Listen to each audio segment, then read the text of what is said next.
Sun travels வடமாகாணத்தில் சட்டபூர்வமான அனுமதியுடன் இயங்குகின்ற visa consultants and ticket agent. உங்கள் பெறுமதியான கடவுச்சீட்டுகள், ஆவணங்கள் போன்றவற்றுக்கு பாதுகாப்பான அனுமதி பெற்ற நிறுவனம் சன் டிராவல்ஸ்.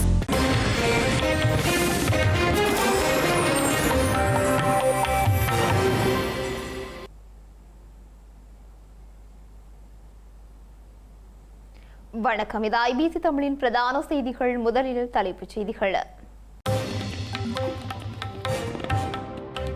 யாழ் பல்கலைக்கழக பாலியல் விவகாரம் விசாரணைகளை துரிதப்படுத்துமாறு கோரி போராட்டம்.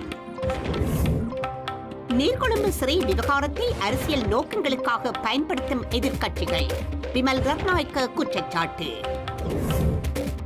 வடமராட்சியில் இராணுவத்தினருக்கான காணி சுவீகரிப்பு, எதிர்ப்பு வெளியிட்ட மக்கள். பலஸ்பொல்லுவில் ஒழுங்கமைக்கப்பட்ட குற்ற கும்பல் உறுப்பினரின் வீட்டிற்கு தீ வைப்பு, விசாரணைகள் ஆரம்பம். கரூர் செல்லும் தமிழக முதல்வர், பல்வேறு நிகழ்வில் பங்கேற்க திட்டம். ஈரானின் 90 இலக்குகள் மீது அமெரிக்கா தாக்குதல், தொடரும் போர் பதற்றம். இனி தொடர்பான விரிவான செய்திகள்.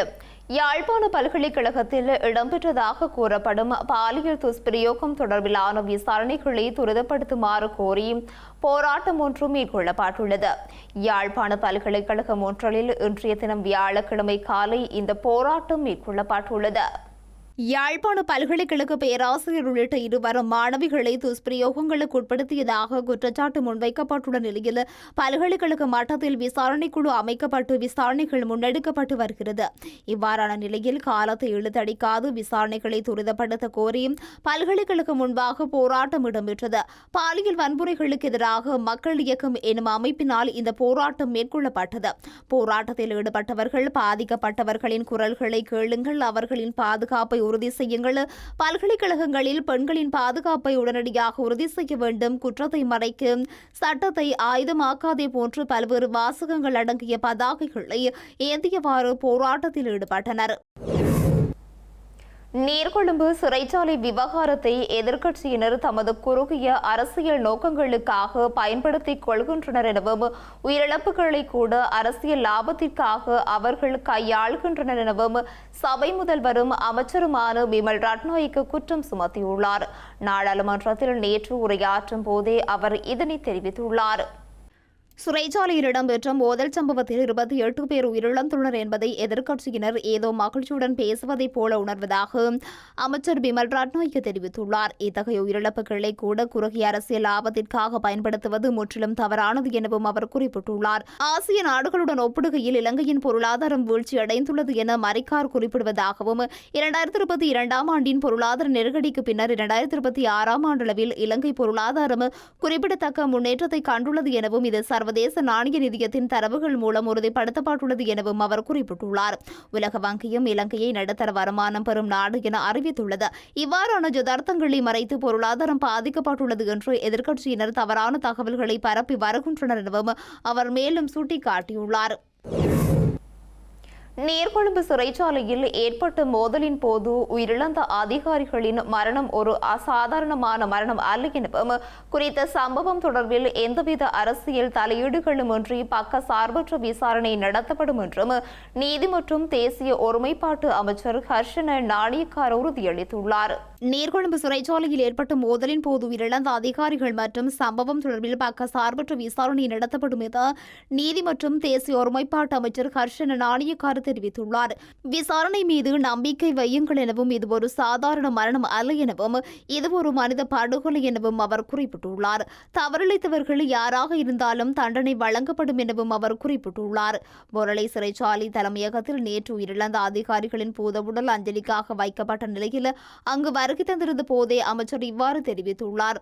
தவறிழைத்தவர்கள் யாராக இருந்தாலும் சாட்சி மற்றும் ஆதாரங்களின் அடிப்படையில் அவர்களுக்குரிய தண்டனை பெற்றுத் தரப்படும் எனவும் அவர் கூறியுள்ளார். இந்த விவகாரத்தில் எந்தவித அரசியல் தலையீடுகளுக்கோ அல்லது பக்க சார்பான நிலைப்பாடுகளுக்கோ இடமளிக்கப்பட மாட்டாது எனவும் அவர் குறிப்பிட்டுள்ளார். யாழ்ப்பாணம் வடமராட்சி கிழக்கு மருதங்கேணியில் தனியாருக்கு சொந்தமான காணி ஸ்ரீலங்கா இராணுவத்தினருக்காக அளவீடு மேற்கொள்ளப்படவிருந்த நிலையில் அதற்கு மக்கள் எதிர்ப்பு வெளியிட்டுள்ளனர். யாழ்ப்பாணம் வடமராட்சி கிழக்கு மருதங்கடியில் தனியாருக்கு சொந்தமான 25 ஏக்கர் காணி சுவீகரிப்பதற்காக அளவீட்டு பணி இன்று மேற்கொள்ளப்படவிருந்தது. மருதங்கேணியில் அமைந்துள்ள விஜயபாகு இன்வென்ட்ரி ரெஜிமெண்ட் தலைமையில் பணிமனைக்காகவே குறித்த காணி அளவீடு செய்யப்பட்டிருந்தது. இந்த நிலையில் காணி உரிமையாளர் காணியை ராணுவத்தின் தேவைக்கு வழங்க இணக்கம் வெளியிட்ட நிலையில் தமிழ் தேசிய மக்கள் முன்னணியின் பொதுச் செயலாளர் செல்வராசா கஜேந்திரன் அதற்கு எதிர்ப்பு தெரிவித்து போராட்டத்தில் ஈடுபட்டிருந்தார். நீங்கள் இன்றைக்கு அளவீட்டுக்கு ஒத்துழைக்க வேண்டாம், தயவு செய்து அளவீட்டுக்கு ஒத்துழைக்க வேண்டாம். ஐயா, அளவீட்டுக்கு ஒத்துழைக்க வேண்டாம். இந்த இனத்துக்கு எதிராக செயல்பட வேண்டாம். இனத்துக்கு எதிராக ராணுவ இந்த இன அழிப்பு செய்ய ராணுவத்துக்கு இந்த இடத்தை கொடுக்கறது வந்து ஒத்துழைக்காதீங்கோ. நான் உங்களை கெஞ்சி கேட்கிறேன், தயவு செய்து வந்து ஒத்துழைக்காதீங்க. 5 ஏக்கர் பின்னுக்கு விட்டுட்டு மேடம், அப்ப நான் உங்களுக்கு காட்டாட்டி நீங்கள் 5 ஏக்கரையும் இல்லாம தான் சுழி போய்விட்டீங்க. ஐயா, இப்ப அது இல்ல, அவரை சவுத்தி ஓட்டார், அவருடைய போறீங்க. நான் சொல்றது வந்து நீங்கள் இந்த இன அழிப்பு செய்த இந்த தமிழ் பெண்களை பாலியல் வல்லுறவு இன அழிப்பு செய்த இந்த வடமாட்சி விளக்கில் பலாயிரக்கணக்கான சனம் வந்து காணி இல்லாமல் இருக்கு. சனம் கூட காதி வந்து தயாரா இருக்கு. உங்களுக்கு காதி தான் தேவைன்னு அதை சனம் பெற தயாரா இருக்கு. தயவு செய்து வந்து இந்த ராணுவத்துக்கு காணி கொடுக்காது. உங்களை மண்டாட்டமா கேட்கிறோம், மண்டாட்டமா கேட்கிறேன், தயவு செய்து கொடுக்காது. உங்களை கும்பிட்டு கேட்கிறேன், நான் உங்களுடைய எதிர்காலத்துக்காகவும் தான் கேட்கிறேன்.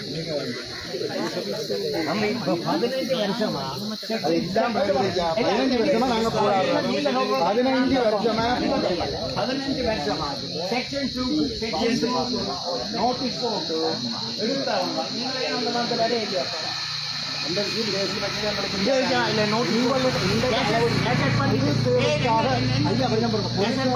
சுவீகரிக்கப்படுவது இன்றைக்கு தான் நாங்கள் ராணுவத்தை வேணுமெண்டா ஒரு ஆச்சிரமத்துக்கு கொடுங்க, டிஎஸ்ஓ இந்த தேவைக்கு கொடுங்க, பிரதேச இலத்துக்கு கொடுங்க, பிரதேச சபையை கொடுங்க, அல்ல வடமாட்சி கிழக்கில் வந்து எத்தனை பொது தேவைக்கு கொடுங்க.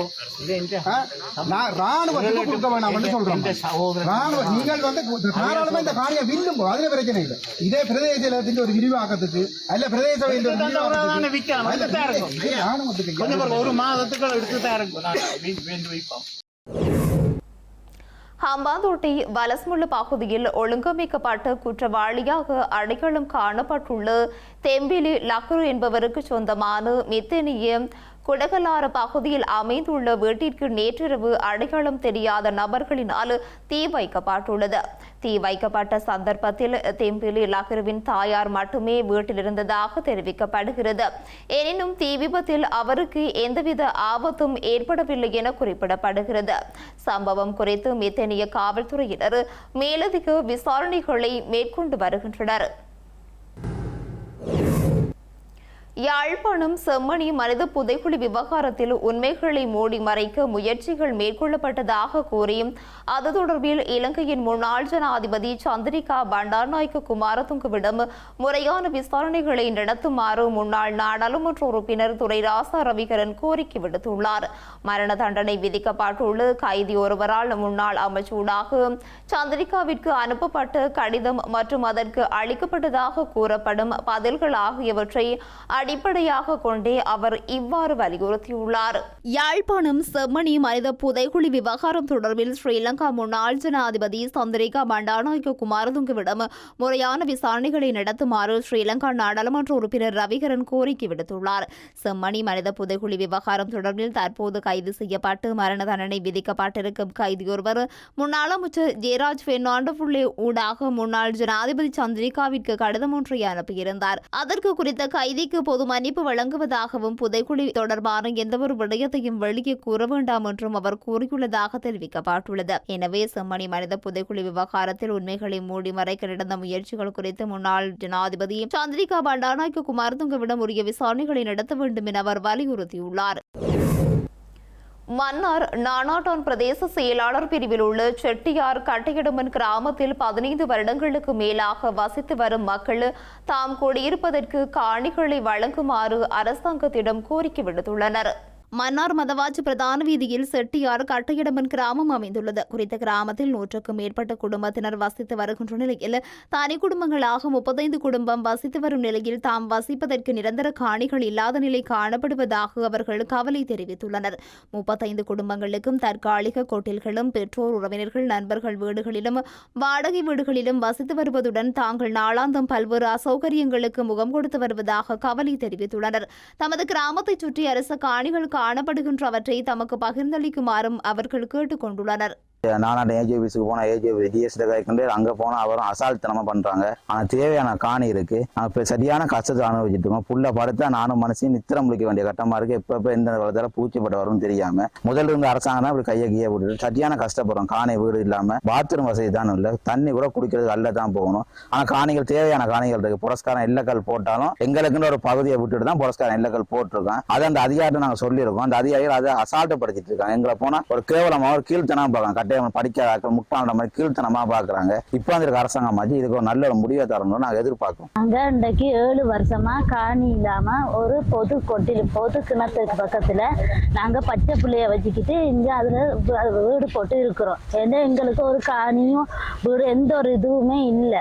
பொது கிணத்துக்கு பக்கத்துல பல கோரிக்கை என்னண்டா பச்சை பிள்ளைய வச்சுட்டு பாத்ரூம் போறதுக்கு ஒரு பிரச்சனை, டொய்லெட்டுக்கு போற பிரச்சனை, பல சிரமத்துல இருந்து நாங்க வாழ்ந்து கொண்டிருக்கோம். கரண்ட் இல்லை, தண்ணி இல்லை, எந்த ஒரு இதுவுமே இல்லாம நாங்க 7 வருஷமா அந்த பச்சை பிள்ளைய வச்சுக்கிட்டு பெரும்பாடுபட்டு கொண்டிருக்கோம். அது மட்டும் இல்லாம 34 குடும்பம் சொல்லப்போனா 34 குடும்பங்கள் இந்த செட்டியார்கட்ட மேல வசிச்சு வராங்க. சில பிரச்சனை குடும்பத்துக்குள்ள ஒன்று சில பிரச்சனைகளால இந்த கடைசியை இனி இந்த ஆர்டிஎஸ் கட்டுறதை தான் நாங்க எடுத்துக்கொள்ளப்படுகிறது. ஏன்னா அவ்வளவு பிரச்சனைக்குள்ள ஒரு குடும்பம் வசிச்சு வருகிறோம். தயவு செய்து நான் கெஞ்சி சொல்லிக்கிறேன். என்னன்னா எங்களுக்கு ஒரு இருக்கிறதுக்கு காணி துண்டு காணி மட்டும்தான் நாங்க கேட்கணும். ஒரு வீட்டு திட்டமா எதுவுமே நாங்க கேட்கல. ஒரு காணி தந்து உதவுமாறு நான் கெஞ்சி கேட்டேன். இலங்கையில் டெங்கு நோயாளர்களின் எண்ணிக்கை அதிகரித்து வரும் நிலையில் யாழ்ப்பாணத்தில் இதுவரையான காலப்பகுதியில் 694 டெங்கு நோயாளர்கள் இனங்காணப்பட்டுள்ளதாக யாழ்ப்பாண பிராந்திய சுகாதார சேவைகள் பணிப்பாளர் கேதீஸ்வரன் தெரிவித்துள்ளார். யாழ் மாவட்ட செயலகத்தில் இடம்பெற்ற டெங்கு ஒழிப்பு விசேட கூட்டத்தின் போதே அவர் இவ்வாறு தெரிவித்துள்ளார். யாழ்ப்பாண மாவட்டத்தில் இந்த வருடத்தின் இன்று வரையான காலப்பகுதியில் டெங்கு நோயுடன் 694 நோயாளர்கள் இனங்காணப்பட்டார்கள். எந்தவித இறப்பும் இந்த வருடம் பதிவு செய்யப்படவில்லை. கடந்த வருடமும் யாழ்ப்பாண மாவட்டத்தில் எந்த ஒரு இறப்புமே பதிவு செய்யப்படவில்லை. கடந்த வருடமும் இந்த வருடம் ஜூன் மாதம் இறுதி பகுதி வரை டெங்கு நோய் யாழ்ப்பாண மாவட்டத்திலே ஒரு பூரணமான கட்டுப்பாட்டிலே இருந்து வந்தது. ஆனால் தற்போது நாட்டின் தென்பகுதியிலே ஏனைய பல மாகாணங்களிலே டெங்கு நோயின் பரம்பல் மிக தீவிரமாக காணப்படுகின்றது. இந்த பின்னணியிலே ஜூலை மாதம் இந்த மாதத்தின் முதல் 7 நாட்களிலே 65 நோயாளர்கள் யாழ்ப்பாண மாவட்டத்திலே டெங்கு நோயுடன் இனங்காணப்பட்டிருக்கின்றார்கள். இது ஒரு சடுதியான அதிகரிப்பாகும். உண்மையிலே யாழ்ப்பாணம் இலங்கையிலே மேல் மாகாணத்திலே குறிப்பாக கொழும்பு கம்பஹா மாவட்டங்களிலே அதிகமான டெங்கு நோயாளர்கள் தற்போது இனங்காணப்பட்டிருக்கின்றார்கள். எங்களுடைய இந்த யாழ்ப்பாண மாவட்டத்தைச் சேர்ந்த பல மாணவர்கள் தென்பகுதியிலே குறிப்பாக மேல் மாகாணத்தில் இருக்கின்ற பல்கலைக்கழகங்களிலே உயர்கல்வி நிறுவனங்களிலே கல்வி கற்கின்றார்கள். அதே போன்று பலர் தொழில் நிமித்தம் யாழ்ப்பாண மாவட்டத்திலிருந்து கொழும்பிலே தங்கியிருந்து தொழில் செய்து வருகின்றார்கள். அவர்கள் விடுமுறைக்கு இங்கே வருகின்ற போது இங்கே அவர்கள் பலர் இங்கே டெங்கு நோயுடன் வந்து எங்களுடைய வைத்தியசாலைகளில் அனுமதிக்கப்பட்டு தற்போது சிகிச்சை பெற்று வருகின்றார்கள். எனவே தற்போது யாழ்ப்பாண மாவட்டத்திலே இருக்கின்ற நாங்கள் செய்த பூச்சியியல் ஆய்வு பார்க்கின்ற போது யாழ்ப்பாண மாவட்டத்திலே இந்த டெங்கு நோயை பரப்புகின்ற நுளம்புகளின் செறிவு அதிகமாக காணப்படுகின்றது. எனவே இந்த சூழ்நிலையிலே கொழும்பு அல்லது மேல் மாகாணத்திலிருந்து அல்லது ஏனைய மாகாணங்களில் இருந்து வருகின்றவர்கள் மூலம் இங்கே டெங்கு மிக தீவிரமாக பரவக்கூடிய ஒரு வாய்ப்பு இருக்கின்றது. எனவே கடந்த ஒரு வாரத்திலே இந்த சடுதியான அதிகரிப்பை நாங்கள் பார்க்கின்ற போது நாங்கள் உடனடியாக இந்த டெங்கு கட்டுப்பாட்டு நடவடிக்கைகளை யாழ்ப்பாண மாவட்டத்திலே தீவிரப்படுத்த வேண்டிய ஒரு கட்டாய தேவையிலே சூழ்நிலையிலே நாங்கள் இருக்கின்றோம். கொழும்பு பல்கலைக்கழகத்தில் 71 மாணவர்கள் டெங்கு நோயினால் பாதிக்கப்பட்டுள்ளதை தொடர்ந்து பல்கலைக்கழகத்தை மூடாமல் ஒரு வார காலத்திற்கு மாத்திரம் பல பீடங்களின் விரிவுரையாளர்களை இணையவழி மற்றும் கலப்பு முறையில் முன்னெடுக்க நிர்வாக அதிகார சபை தீர்மானித்துள்ளது. கொழும்பு பல்கலைக்கழகத்தில் 71 மாணவர்கள் டெங்கு நோயினால் பாதிக்கப்பட்டுள்ளதாகவும் அவர்களில் 5 பேர் வைத்தியசாலையில் தங்கியிருந்து சிகிச்சை பெற்று வருவதாகவும் பல்கலைக்கழக துணைவேந்தர் பேராசிரியர் இந்திக்க கருணாதிலக குறிப்பிட்டுள்ளார். பதிவாகியுள்ள டெங்கு நோயாளர்களில் பெரும்பாலானோர் கலைப்பீடத்தைச் சேர்ந்தவர்கள் என்பதாலும் அவர்களின் கல்வி செயற்பாடுகள் குறித்து கவனம் செலுத்தி ஒரு வார காலத்திற்கு பல பீடங்களின் விரிவுரைகளை மாத்திரம் இணையவழி மற்றும் கலப்பு முறையில் முன்னெடுப்பதற்கு பல்கலைக்கழக நிர்வாக அதிகார சபை தீர்மானித்துள்ளதாக துணைவேந்தர் மேலும் குறிப்பிட்டுள்ளார். டெங்கு பரவலுக்கு மத்தியில் நிலைமையை கட்டுப்படுத்துவதற்காக பல்கலைக்கழகத்தினால் பல நடவடிக்கைகள் எடுக்கப்பட்டுள்ளதாகவும் வைத்தியசாலையில் அனுமதிக்கப்பட்டுள்ள மாணவர்களின் உடல்நிலை குறித்து தொடர்ச்சியாக கண்காணித்து வருவதாகவும் பேராசிரியர் இந்திக்க கருணாதிலக தெரிவித்துள்ளார். டெங்கு நோய் தொற்றின் போது ஓய்வு என்பது அத்தியாவசியமானது ஒன்று என்பதால் இவ்வாறு விரிவுரைகளை இணையவழி ஊடாக நடத்துவதற்கு தீர்மானித்ததாகவும் அவர் சுட்டிக்காட்டியுள்ளார். தற்போது பல்கலைக்கழகத்திற்குள் நிலவும் சூழல் கட்டுப்பாட்டுக்குள் கொண்டு வரப்பட்டுள்ளதாக குறிப்பிட்ட துணைவேந்தர், காய்ச்சல் போன்ற அறிகுறிகள் ஏதேனும் காணப்பட்டால் தயவு செய்து அதற்குரிய மருத்துவ ஆலோசனைகளை பின்பற்றுமாறும் மாணவர்களிடம் கூறியுள்ளார். இந்த சூழ்நிலையில் எந்தவொரு வகையிலும் பல்கலைக்கழகம் மூடப்படவில்லை என்பதை வலியுறுத்திய துணைவேந்தர், அவ்வாறு பல்கலைக்கழகத்தை மூடும் எண்ணம் எதுவும் இல்லை என்றும் திட்டவட்டமாக கூறியுள்ளார். ஹம்பாந்தோட்டை அங்குணுகொல பொலிஸ் சிறைச்சாலையில் தடுத்து வைக்கப்பட்டுள்ள கைதி ஒருவரின் அறிவுறுத்தலின் பேரில் கிரிபத்கொட பகுதியில் உள்ள வர்த்தகர் ஒருவரிடம் கப்பம் கோரிய சம்பவம் தொடர்பில் 2 பெண்கள் கைது செய்யப்பட்டுள்ளனர். கைது செய்யப்பட்ட சந்தேக நபர்களிடம் கிரிபத்கொட காவல்துறையினர் மேலதிக விசாரணைகளை மேற்கொண்டு வருகின்றனர். கம்பக கிரிபத்கொடு பகுதியைச் சேர்ந்த வர்த்தகர் ஒருவருக்கு கடந்த ஜூன் மாதம் 27ஆம் தேதி தொலைபேசி ஊடாக மிரட்டல் விடுக்கப்பட்டுள்ளது. தாம் கேட்கும் கப்ப பணத்தை வழங்க தவறினால் ஒழுங்கமைக்கப்பட்ட குற்ற கும்பலைச் சேர்ந்த 2 அனுப்பி வர்த்தகரை கொலை செய்து விடுவதாக மிரட்டல் விடுக்கப்பட்டுள்ளது. குறித்த வர்த்தகர் இதுகுறித்து கிரிபத்கொடு காவல்துறையினரிடம் முறைப்பாடு செய்ததைத் தொடர்ந்து விசாரணைகளை மேற்கொண்ட காவல்துறையினர் மிரட்டல் விடுக்கப்பட்ட தொலைபேசி இலக்கத்தை வைத்து விசாரணைகளை முன்னெடுத்தனர்.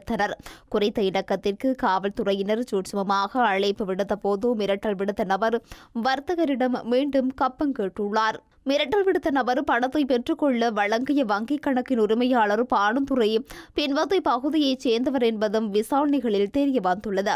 இதனைத் தொடர்ந்து குறித்த பகுதியைச் சேர்ந்த பெண்ணொருவரும் அவரது இளைய சகோதரியும் கைது செய்யப்பட்டுள்ளனர். கைது செய்யப்பட்ட முதலாம் சந்தேக நபர் இதற்கு முன்பும் போதைப்பொருள் கடத்தல் தொடர்பில் குற்றம் சுமத்தப்பட்டவர் என தெரியவந்துள்ளது. விசாரணைகளின் போது சிறைச்சாலையில் உள்ள எம்பிலிப்பட்டிய ருவன் என்பவருடன் தனக்கு தொடர்பு இருப்பதாகவும் அவரது அறிவுறுத்தலுக்கு அமைவாகவே தான் வங்கிக் கணக்கை வழங்கியதாகவும் சந்தேக நபர் தெரிவித்துள்ளார். சிறைச்சாலையில் இருந்தபடியே கைதிகள் பொதுமக்களை அச்சுறுத்தி கப்ப பணத்தை இந்த வங்கிக் கணக்கிற்கு வைப்பிலிடச் செய்வதும் பின்னர் அந்த பணத்தை பெற்றுக்கொள்வதும் இவர்களின் வழக்கமாக இருந்துள்ளது. கைது செய்யப்பட்ட சந்தேக நபர்களிடம் கிரிபத்கொட காவல்துறையினர் மேலதிக விசாரணைகளை மேற்கொண்டு வருகின்றனர். இலங்கையில் ஓய்வு பெறும் அரசு அதிகாரிகளுக்கு ஓய்வூதியம் வழங்குவதில் ஏற்படும் தாமதங்களை குறைக்கும் நோக்கில் அடுத்த 6 மாதங்களுக்குள் ஓய்வு பெற திட்டமிட்டுள்ள அதிகாரிகளுக்கான விசேட இணையவழி விழிப்புணர்வு செயலமர்வு தொடரை ஓய்வூதிய திணைக்களம் இன்று முதல் ஆரம்பிக்க உள்ளது. இலங்கையில் ஓய்வு பெறும் அரசு அதிகாரிகளுக்கு ஓய்வூதியம் வழங்குவதில் ஏற்படும் தாமதங்களை குறைக்கும் நோக்கில் ஓய்வூதிய திணைக்களத்தினால் விசேட இணையவழி விழிப்புணர்வு செயலமர்வு தொடர் இன்று முதல் முன்னெடுக்கப்படவுள்ளது. அடுத்த 6 மாதங்களுக்குள் ஓய்வு பெற திட்டமிட்டுள்ள அதிகாரிகளுக்காக இந்த திட்டம் வடிவமைக்கப்பட்டுள்ளது. இதன் மூலம் ஓய்வூதியத்தை பெறுவதற்கு தேவையான நடைமுறைகளை முன்கூட்டியே பூர்த்தி செய்வதற்கும் உரிய காலத்திலும் ஓய்வூதியத்தை பயன்களை பெற்றுக் கொள்வதற்கும் தேவையான வழிகாட்டல்கள் குறித்த அமர்வுகளில் வழங்கப்படும் எனவும் தெரிவிக்கப்பட்டுள்ளது. ஒவ்வொரு அரசு அதிகாரியும் தாமதமின்றி ஓய்வூதியத்தை பெறுவது அவர்களின் உரிமையாகும் எனவும் பொது நிர்வாகம், மாகாண சபைகள் மற்றும் உள்ளூராட்சி அமைப்பு தெரிவித்துள்ளது. ஓய்வு பெறும் அதிகாரிகள் தமது ஓய்வுகால வாழ்க்கையை எந்தவித சிரமங்களுமின்றி தொடங்குவதற்கு இந்த முயற்சி பெரிதும் துணை புரியும் எனவும் எதிர்பார்க்கப்படுகிறது. கிளிநொச்சி மாங்குளம் பகுதியிலிருந்து யாழ்ப்பாணத்திற்கு சட்டவிரோதமாக முதிரை மரப்பலகைகளை கடத்தி சென்று கப்ரக வாகனம் ஒன்றை திரைப்பட பாணியில் பல கிலோமீட்டர் தூரம் துரத்தி சென்று கிளிநொச்சி காவல்துறையினர் கைப்பற்றியுள்ளனர். குறித்த சம்பவத்தின் போது வாகனத்தின் சாரதி தப்பியோடியுள்ள நிலையில் அவரது உதவியாளர் கைது செய்யப்பட்டுள்ளார். கிளிநொச்சி மாங்குளத்திலிருந்து ஏனைன் வீதியூடாக யாழ்ப்பாணம் நோக்கி முதிரை மரப்பலகைகளை ஏற்றிக்கொண்டு கேப்ரக வாகனம் ஒன்று பயணித்துள்ளது. திருவையாறு பகுதியில் குறித்த கேப்ரக வாகனத்தை காவல்துறையினர் மறைத்து சோதனை செய்ய முற்பட்ட போது சாரதி காவல்துறையினரின் உத்தரவை மீறி அதிவேகமாக வாகனத்தை செலுத்தி தப்பியோடியுள்ளார். இதனைத் தொடர்ந்து கிளிநொச்சி காவல்துறையினர் உடனடியாக குறித்த வாகனத்தை உந்துருளியில் பின்தொடர்ந்து துரத்தி சென்றனர். காவல்துறையினர் இடைவிடாத துரத்திய நிலையில் ஏனைன் வீதி 150 45ஆம் கட்டை பகுதியில் கப்ரக வாகனம் சென்று கொண்டிருந்த போது அதன் சக்கரத்தின் ஆணிகள் உடைந்ததால் வாகனம் மேற்கொண்டு செல்ல முடியாமல் வீதியில் நின்றது. உடனடியாக வாகனத்தை நிறுத்திய சாரதி காவல்துறையினர் நெருங்குவதற்குள் அங்கிருந்து தப்பி ஓடிய நிலையில் வாகனத்தில் இருந்த சாரதியின் உதவியாளரை காவல்துறையினர் கைது செய்தனர். கைப்பற்றப்பட்ட கப்ரக வாகனத்தையும் அதிலிருந்து பெருமளவிலான சட்டவிரோத முதிரை பலகைகளையும் கிளிநொச்சி காவல்துறையினர் காவல் நிலையத்திற்கு கொண்டு சென்று விசாரணைகளை மேற்கொண்டு வருகின்றனர். தமிழக சட்டசபை தேர்தலுக்கு பின்னர் முதன்முறையாக முதல்வர் விஜய் நாளை கரூர் செல்ல உள்ளார். தமிழக வெற்றிக்கழக தலைவர் விஜய் முதல்வரான பின்னர் முதன்முறையாக நாளை கரூர் செல்ல உள்ளார்.